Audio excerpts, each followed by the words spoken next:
Welcome to the Priority Zero podcast, Stories of Service. Welcome to the Priority Zero podcast. My name's Oresti, and today with us we have CJ. Now CJ is here under an alias name. He was a New South Wales police officer for over 8 years. CJ, welcome to the podcast. Thank you very much for having me. Now, I appreciate you coming on and sharing some of your story. Can you tell me a little bit about the inspiration for coming on? Because we haven't met before this, so you've kind of reached out to me. Tell me a little bit about what interested you in coming on.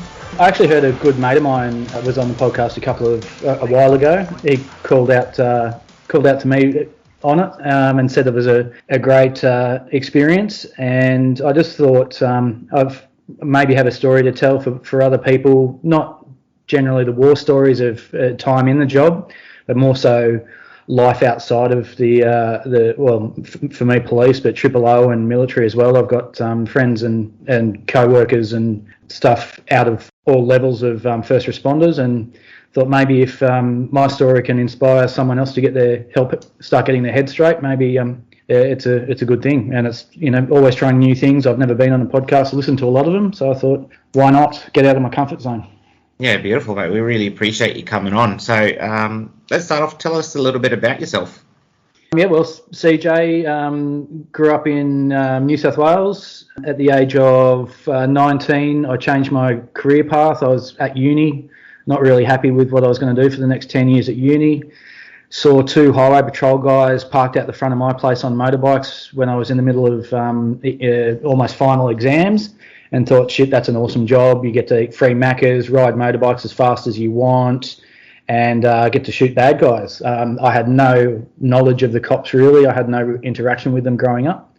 And didn't think I'd get in because I was a bit of a rat bag growing up. I always had, weed in my wallet and, letterboxing and stealing signs and all that sort of stuff. And then did all the things to become a cop, going through all the interviews back then, never thinking I'd get to the next stage. And next minute I'm sitting at the academy in Goulburn going, what the fuck did I just do?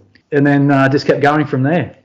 Can we talk a little bit about your career? You said you spent about 8 years, and I know you don't want to touch on a lot of things, so we'll just be very brief with this. Can you tell us a little bit of an overview of your career and what you've done? Yeah, so I spent, like most cops in New South Wales, I can't talk to other states, but I assume it's fairly similar. You've got to do your 12 months at minimum at general duties, so I did that in the Sydney region.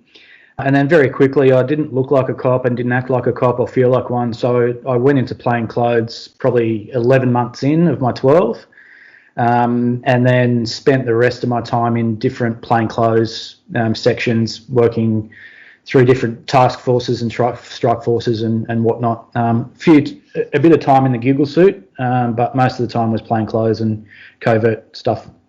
Yeah, that's really cool. And what I know you said you did about 8 years in the police. What got you to the point that you decided that it was time to get out of the police force? I kind of hated it from day one. Oh, not day one. I enjoyed it for a little bit, but pretty early on, I said we were in the pointy end of Sydney, in one of the city suburbs, and within weeks we were in highly, was in a siege within the first little while. Lost count of the amount of deaths that I've seen. Was investigating deaths which you shouldn't have done at the time. I was a probationary constable, but staffing and all that sort of stuff. So I was leading in death coroner's matters, logging into a more senior person's computer, which again is bad, but this is what they did at that time. So the trauma was pretty thick and fast at the start, and I got pretty disenfranchised by that. And also the politics of New South Wales police, but I'm sure it's police everywhere. It was just, and I don't think much has changed, it was just a lot of politics. So I got very frustrated. As I moved up the ranks a little bit and had teams around, I just realised that the support structure wasn't there for cops and even first responders. We'd go to Triple O balls and just see that everyone was just as blown out as I was. Didn't know it at the time. It's only in retrospect that we saw that, but we were just all broken humans, and the support structure wasn't really there to keep us sort of going. And I'd given myself 5 years, and then 5 years came and went, and just sort of stayed around. I needed an exit strategy, so I sort of bid my time until I could find something that would allow me to leave without leaving on head noises, which is what we called it those days. I don't know what it is now, but without realising it, I went out on mental health, but I didn't let anyone know that. I just found an excuse to leave. Fair enough. And can you tell me a little bit about your journey once you made that decision? How was transitioning out to your new role? How did you find that? Night and day. It was went in to start my own business, and that was a struggle. Got a little bit of bad advice from a couple of people that I thought was going to be a lot easier. I found the transition, whilst I hated the work, I loved the people I worked with. By and large, I was in small teams, and 10, 12, 14 hours a day, you'd die for these people and vice versa. And leaving that sort of brotherhood of the camaraderie was quite difficult. There's a saying, again, I'm only talking to New South Wales and it may have changed, but the old saying is there's nothing more X than an X. So you're in the fold, and as soon as you leave, you're just wiped. And that was pretty hard to get my head around. That I felt fairly alone, and it wasn't until the dust settled from high energy, high stress situations that I sort of started realising that I was a bit more cooked mentally than I thought, because you had time to ponder, time alone, and you weren't in that high energy, high intensity, high adrenaline situations daily. So there was a couple of years of transition there that took, and I always found moving into the private sector security, which I've been in since 2008, I sort of found that it takes the cops and even military, it takes about 3 years to demill, to get out of that police public service mindset and get into the private sector if you're not in a response or a private security sort of thing. If you're in the real world, it takes a bit of time just to get your head into the real world, and I certainly found that. Yeah, what was the support like from the New South Wales Police Force when you exited? Fuck all. Excuse the language, but and keeping it real, there was zero. So I left with, I think, something like 1,500 hours, or 1,200, over 1,000 hours of sick leave. I think I took 4 days sick in all of my time, and they overpaid me $600 for something at one point, so they went after me for that, and I ended up saying, look, I've got thousands of hours of unpaid sick leave that I never took, which I could have. Let's balance it out. And I ended up having to pay them back $600 or $700. Many years later, after talking to a lot of people, did find out that I had PTSD, and I could have made a claim earlier on. So I went through that claim process. I was actually one of the first, from my knowledge, to actually take some civil action against the New South Wales Police. And I got a huge payout of $25,000. They're upwards of hundreds of thousands these days, but I was told had to sign a lot of stuff to keep my mouth shut after that. But I was told I was very lucky that I'd been paid $25,000, and I probably spent better part of $10,000 on shrinks and counselling and all that sort of stuff before that anyway. To your knowledge, has anything improved in regards to that matter? Do you know anyone that's in? Are they more open to people coming forward with mental health issues? Is there any programs available?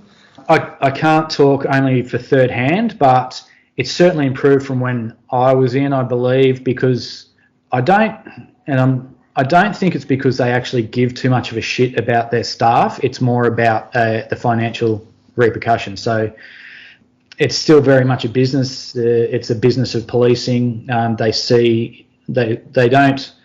don't believe personally that they see their operators and their men and women as humans, more as just as numbers, and work out how to get them out with the least amount of legality or legal issues.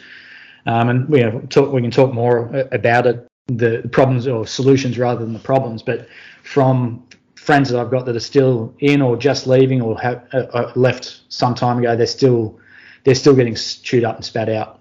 Yeah, it seems like I've spoken to a few police officers both on and off the podcast, and it seems to be the same everywhere. I know there's a lot more programs available now for mental health, and everyone's a little bit more open to it. But I tell you right now, I wouldn't want my kids to grow up and be cops. Yeah, I thought that too, but I've got my stepson having a look at it. And I immediately, because he's very keen, he's switched on, he'd actually make a really fantastic cop.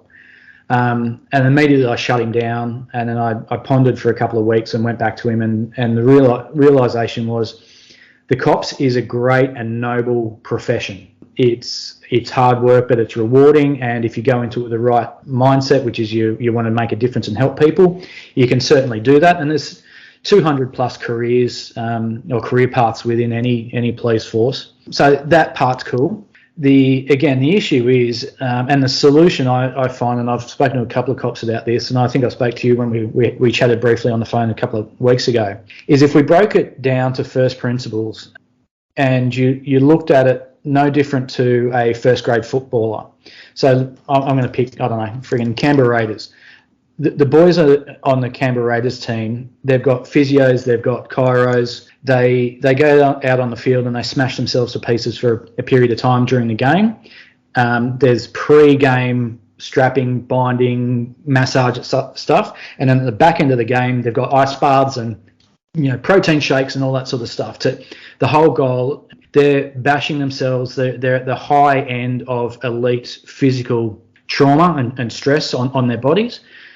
All first responders are no different. The only issue is that it's not physical, obviously, but it's more mental and emotional. So first responders are emotional first grade footballers. The issue is we don't have the pre-game and post-game warm-ups, cool-downs, which can easily be done. And going back to my stepson, it was these systems aren't in place for you, but if you decide to go down this path, I'll fully support you, but I will help you put your own program in place to be able to put your hand up when it's too difficult, but also know that you're going to go into harm's way.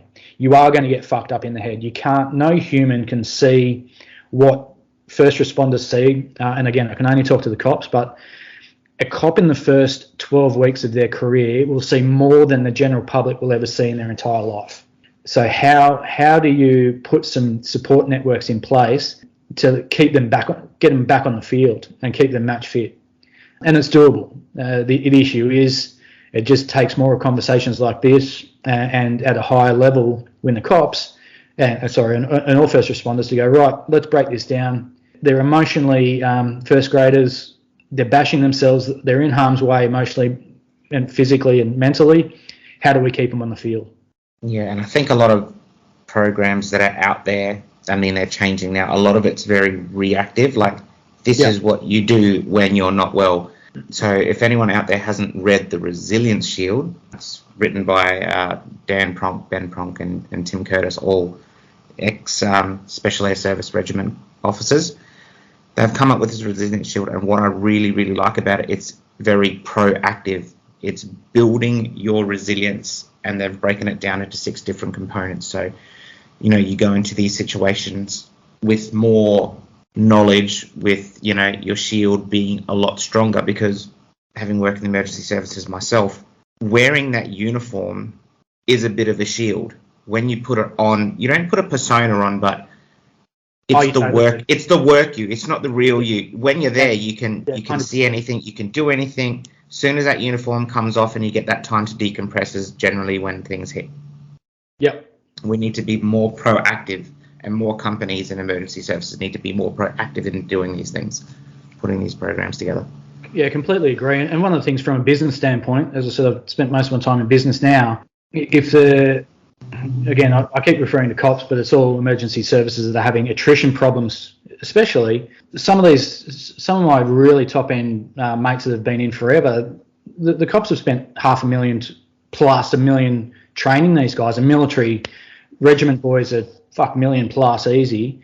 The more you can keep them on the field, the more you can keep them in the game for longer, it actually saves money.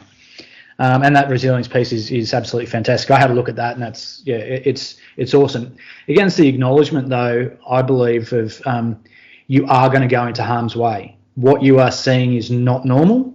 Mm-hmm. You are going to feel a way. If you don't feel something about this, you're a fucking psychopath or a sociopath. So you should feel something. If you don't, that's fine. There are people that function, but it's cool. You're going to feel something. Let's work it. No, I won't keep harping on it, but it's the same as a footballer. You can't come up against fucking massive tanks smashing you to the ground without having a niggling injury come out of it.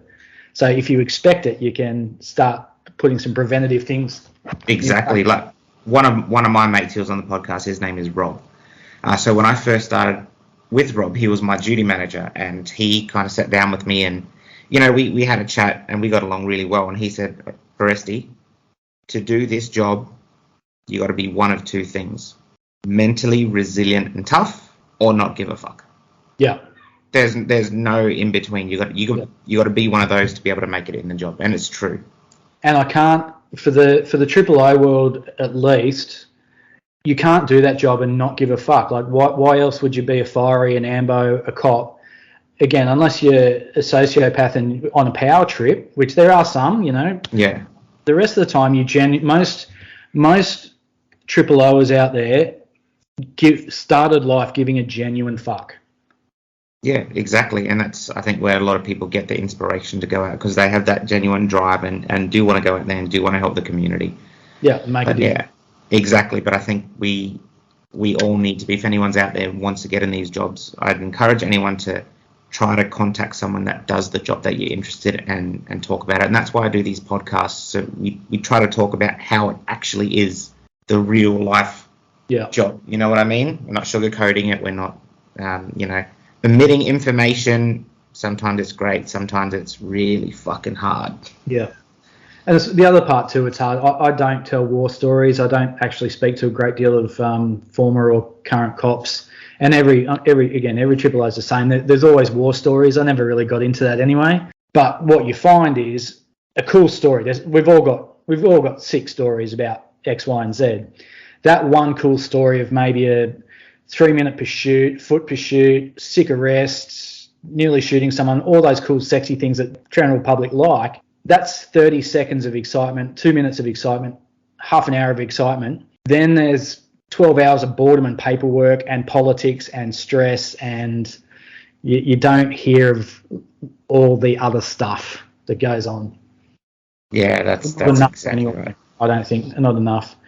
And I'm conscious when I am talking to my stepson and his mates, they want to hear stories. And again, I'm very limited to what I say, but I always either preface it or at the end of it say, that's not normal policing. I've just told you a blink of something that the rest of the time is bullshit, paperwork, reporting. That's right. But also sometimes you're missing a lot of content, what happened before, what happened after, the investigations that went into it, the thousands and thousands of man hours. Without missing the context, it's quite hard. And the last thing you want to do is give someone vicarious trauma by telling them all this stuff as well. Yeah, I used to do that with my first partner, girlfriend. I had a pretty significant death. It was a workplace thing. A young kid fell off the roof, still alive when we got there. It was brutal. And I got home shaken and told her about it, and she started crying. And then, vicarious trauma or whatever. And from that day on, I never had various partners post that. Never told them anything about work, and I never told anyone about anything in the at work, because fucking who needs to know? Yeah, exactly. The issue there is then you bottle that up and then you become compartmentalised, and you've got work you and home you, and that's where again PTSD can come in, and that's where you can relationships fall down because you're not communicating your issues, and that can be potentially one of the coping mechanisms that the cops and whoever else give you some communication techniques to not give the ins and outs of your shit day's work, but be able to communicate how you're feeling without telling them that fucking brain matter looks like Weet-Bix and seagulls like eating it. Yeah, no, I totally agree with you. It's a fine line. That's why when you got to talk to someone, sometimes it's better to talk to someone that's in the job, or your EAPs or your psychs. That's my opinion anyway. I try not to talk to my wife about a lot of things or give her a lot of details.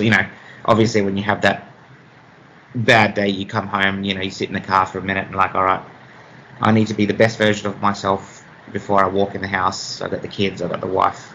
Yeah, exactly. But sometimes they pick up on it. I've had my kids turn around and go, "Oh, Dad, did you have a bad day at work today?" I'm like, "Yeah, I did.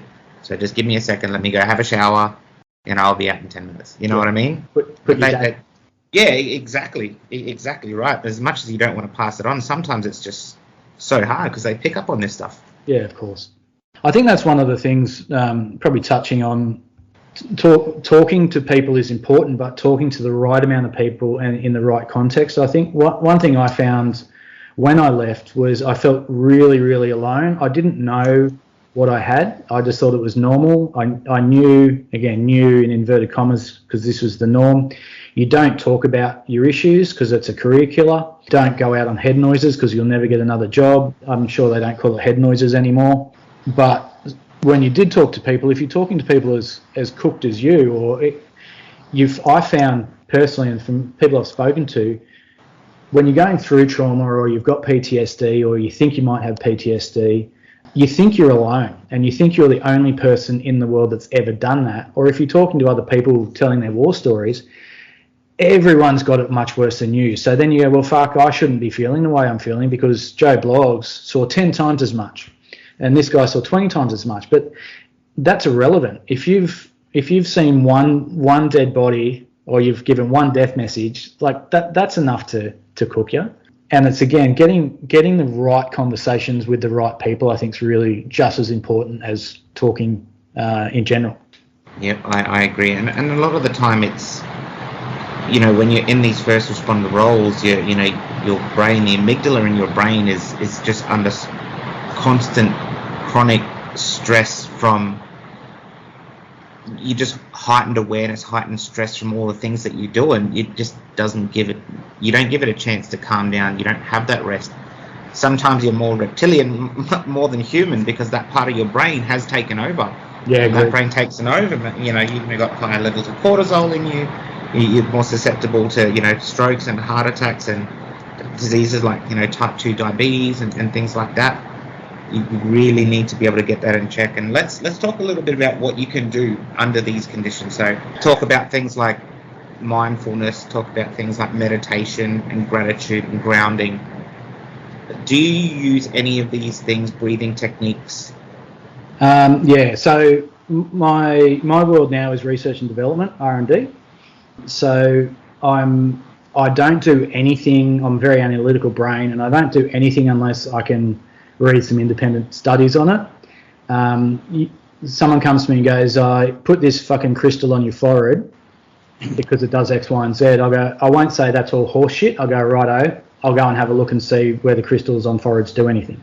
And that's been a long process. And it started, if I can sort of digress and go back, it started for me when I was in the cops. I got ordered to go to the police psych after a pretty heavy couple of things that went on, and the chick there explained to me what's going on. So I explained it, and she just talked at me for an hour. You used a thing saying you've got 4 different regions of your brain or health. You've got your emotional health, your physical health, and your mental health, and your psychological health. And if one's down, your emotional and psychological health is down at the moment. So just focus on your physical and you'll be right. So I went and smashed the gym and got body dysmorphia and thought I was getting skinnier, even though I was bulking up and getting into roid rages almost. And it wasn't until probably 4 different people later I got to a trauma specialist that specialised in O and military in Coffs Harbour. I can't remember her name, but she's Nell, Dr. Nell something. Well, I'll get it for you if you can put in a link in your show notes. Yeah, 100%. She was amazing, and she introduced me to a technique called EMDR. It's getting more common now, but I didn't know what it was. And what she explained to me, there's, again, heaps of data. I think it started in the 80s. It's specifically for trauma. And what she explained to me, which made sense, was you touched on it with the amygdala. Your amygdala stores fight off or memories that it's close to the hypothalamus, which is your fight or flight. And it's, like you said, reptilian. It's how we evolved, and we're still just dumb monkeys. But we evolved to put scary stuff scary memories in our amygdala, saber-toothed tiger, because we know we need to react really quickly. If saber-toothed tiger comes, we need to piss off quickly. So our brain at the moment doesn't look at trauma that we've seen from the cops, O, any of that, that's still trauma, that's still bad stuff, that's still saber-toothed tigers. So those memories is mostly stored in your amygdala. And she explained it to me, again, simplistic terms, but it's kind of like a trauma tree in your amygdala, and you might have 3 or 4 trees. And within that tree, there might be 50 different traumatic experiences starting from the first, and how that memory relates to you and how you're feeling about yourself as a person.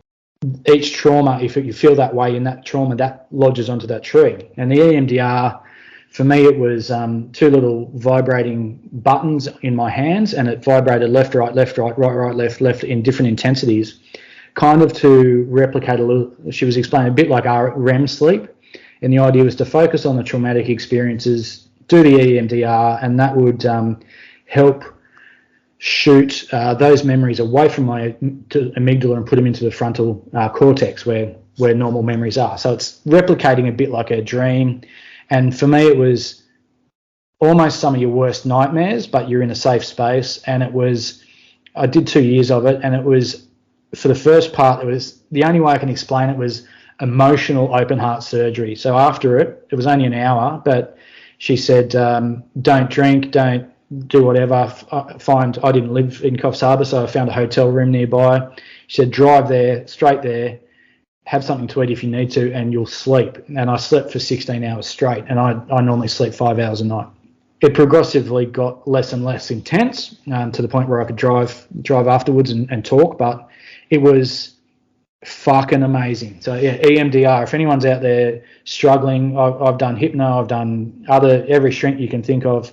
For me personally, EMDR really worked, but it is intense and it is emotionally painful and draining, and surgery. But again, when you break your leg and you've got a compound fracture, you get some surgery and put some pins on and get it fixed. This was similar to me. So that's one part.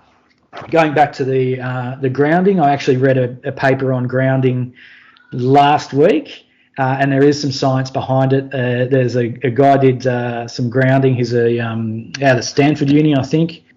A bit like me, you need to know the data. So he checked his bloods and looking for cell structure and the amount of fluid in the cell structure. Then he went out and grounded barefoot on the grass for 10 minutes or whatever it was.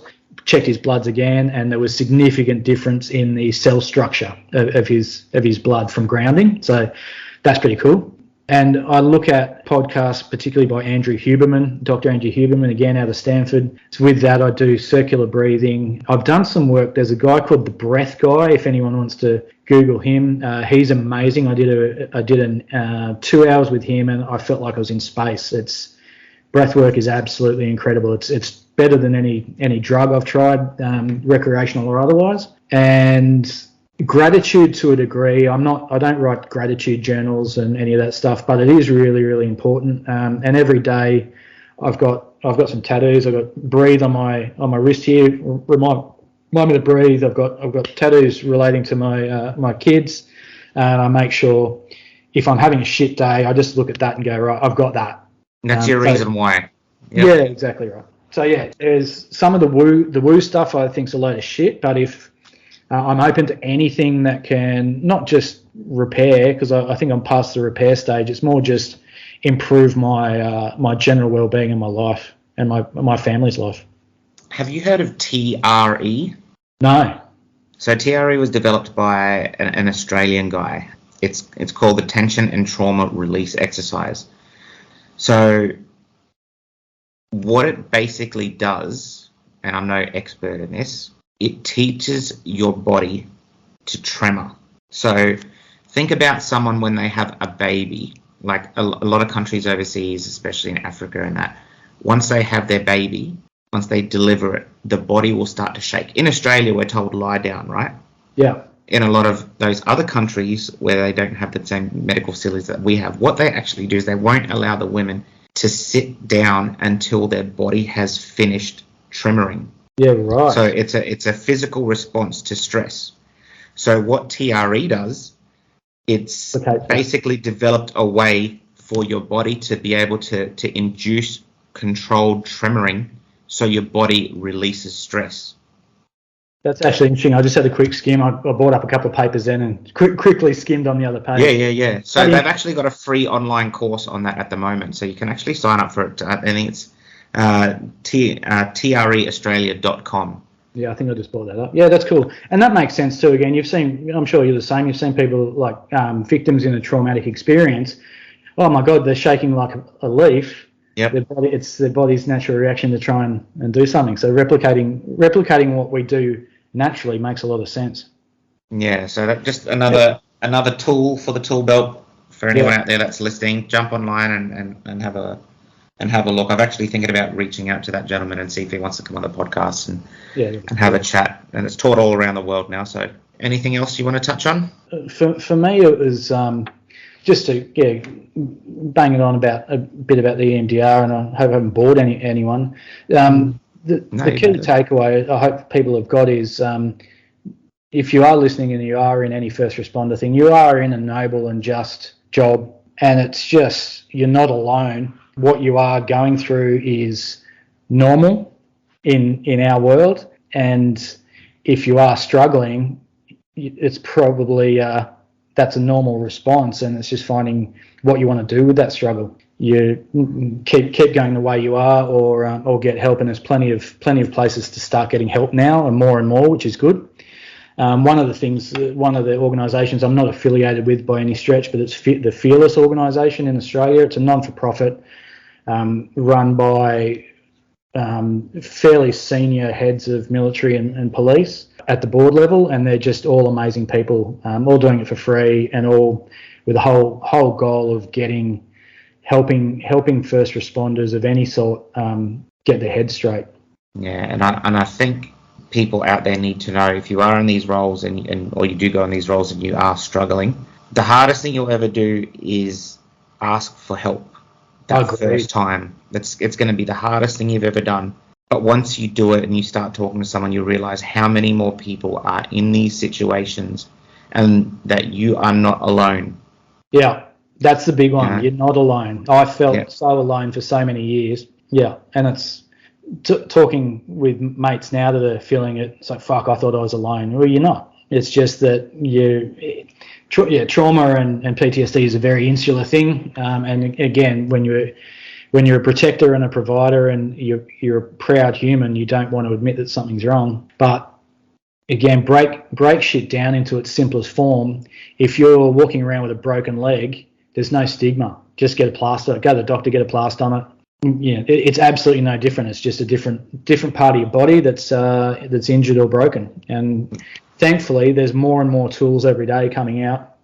You know, that it probably won't touch too much on it now, but there's so many new studies coming out with ketamine and mushrooms and cannabis. And I work with the medical cannabis industry pretty closely these days. And there's a guy that I'd probably put you onto that's done a heap of studies with PTSD and cannabis. I'm talking medical grade, not just going down and punching some billies at the down the backyard. There's a heap of science now coming out of particularly the States on ways to administer a specific amount of cannabis at the right dosage to really help with PTSD. Yeah, very, very interesting study. Really reiterate, you can get better. For sure. Things can get better. Yeah. It may not feel like it at that stage, but you can get better. There is a lot of help out there. Yeah, I thought I had bipolar. People told me around me I had bipolar disorder. Turns out it was just not just PTSD, but turns out it was fixable. So bipolar is as well. I'm not discounting anyone that's got that, but yeah, I wasn't crazy. I was just cooked, and I just it took me a little bit of time to find what suited me the best, and for me it was EMDR. But you know, I tried it all, and some people really respond to other types of therapy and think EMDR is a load of horseshit. But you know, find what fits and suits you. Yeah, exactly, and that's it. Sometimes it does take trying 2 or 3 things to see what works better with your mindset, what better with your body, and what you're also open to trying. Yeah, there's so much stuff out there.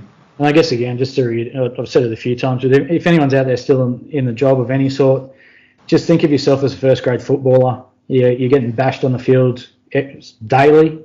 Find out ways, even little things. How can you strap yourself up to protect you while you're on the field, but also figure out ways to help you at the back end and recuperate. Beautiful. Can you give us any advice for people that want to come into these roles, want to become a police officer? Yeah. Don't listen to just one person. If you speak to most cops that are active, they'll go, fuck this job's fucked. TJF, this job's fucked, don't do it. To the point where one of the really close mate of mine that was on your podcast, Rob, he didn't even tell me he was going into the cops because he was too scared that I was going to talk him out of it. So I found out after he actually was already at the academy, the prick. And he was right, I probably would have talked him out of it back then. But if you are thinking about it, it is, as I said before, it's a really noble, rewarding job when it wants to be and you've got the right team behind you. But just know you are going to go into harm's way. There's no two ways about it. You are going to fucking see shit that no human wants to see. Be prepared for that, because they won't tell you that at the academy. It's all, yeah, you're great and you're going to make a difference, and you are, and you can make a difference, but you are going to get cooked. All those stats about 25% of cops have PTSD is bullshit. 100% do. They just don't admit it, or they don't know they've got it. Exactly. Yeah, it's a lot of it. It's in hindsight once you have that time to decompress. It wasn't for me forever, but it is a noble, rewarding job. And I've still got one of my best mates is still in there, and still he's a bit cooked, but he's got coping mechanisms, and he's still making a difference and still enjoying it. So yeah, it's a very noble profession, and anyone that says don't do it, well, look at the reasons why they're telling you not to do it. For mine, it is don't do it because you're going to injure yourself. So if mentally you're going to get injured, just find out ways to not get injured. Yep, that's it. And build that resilience shield. And I encourage everyone to jump on the Resilience Shield website. They have a resilience survey. What it will do is basically look at your overall resilience and give you tips and pointers on, where you're excelling and where you need work, and give you tips on how to build that resilience. And you're also contributing to the Resilience Shield research program as well. Yep. Very important. Finally, are you able to share any memorable moments from your job? And anything funny that's happened? It doesn't have to be bad. Funny. Yeah, there's so many, but there was a lot of fun times, and I have a lot of good memories with the boys and girls that I worked with, but yeah, not for the public forum. Fair enough. Well, CJ, thank you very much for coming on, mate. Like, I've really appreciated you coming on and sharing that insight. You're obviously very passionate about what you've been through, and sharing that story on mental health, and building on that resilience, and the passion that you had for the job. So thank you for coming on and sharing your insights. We really appreciate it. No, thanks very much for having me. I hope I didn't bore people to death, and hopefully someone somewhere out there got something out of it. Oh, I'm sure they absolutely would. Thank you very much, mate. We appreciate it. Thanks very much. See you later. Cheers. Thank you for tuning into the Priority Zero podcast. We greatly appreciate your dedicated listenership. If you are interested in being featured as a guest on our show, we welcome you to reach out to us through our official channels on Facebook or Instagram. Alternatively, you can contact us via email at contact@priorityzero.com.au. We value your support in helping us spread these compelling stories to a wider audience. Kindly consider liking and sharing these episodes, as it plays a crucial role in our mission to reach as many people as possible.